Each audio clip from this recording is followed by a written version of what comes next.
Hey guys, Abhijit Minhas here, and I'm joined by my lovely wife, Pooja Pradhan, who's going to be the model for today. And in this video, I'm going to try and demonstrate radial nerve neurodynamic testing as well as just some nerve mobilizations. So of course, the starting position patient is in supine. We get the arm in about approximately 60 degrees of abduction. So kind of around here. And then you use one of your hands to stabilize the shoulder, and you do that for the next component, which is basically shoulder internal rotation, complete internal rotation. And already as soon as I get Pooja into internal rotation, I can feel that shoulder hike up. So I'm not going to fight it and try to push it down, but I'm just going to stabilize it so I don't have any excessive elevation of the scapula on that side. Next movement is going to be full elbow extension. So there, and then we're going to get her into full pronation. So that position there, and then finally, after getting into full pronation, make sure you don't lose that component. You're going to get her wrist into, it's not as clear here, but getting her wrist into flexion and ulnar deviation, just like that.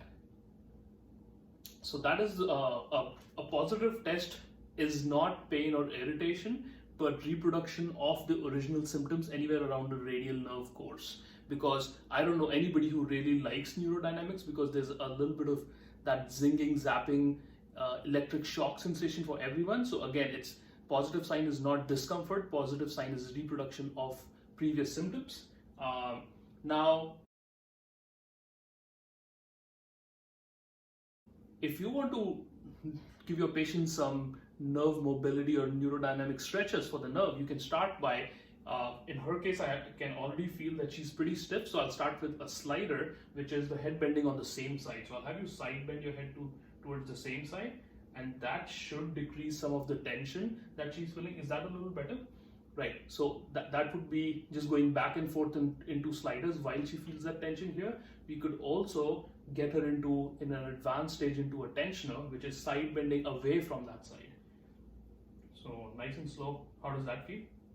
Is that more intense? Mm-hmm. Okay, so yeah, that's a tensioner that comes later, and then back into neutral position. So you could have her move her head around back and forth and almost try to mobilize the distal or the proximal aspect of the nerve, but then we can also mobilize along the arm. So starting at the wrist, I'm just going to move the arm up a little bit so you can see the wrist. So in this position, I'm holding her down, and then I can start by mobilizing only at the wrist by doing ulnar deviation and wrist flexion, or I can just bend from the elbow and mobilize here. Also sometimes going into this position and adding different components. So internal rotation, if it's too aggressive, you don't want to hold that sustained position for too long, so extension and back.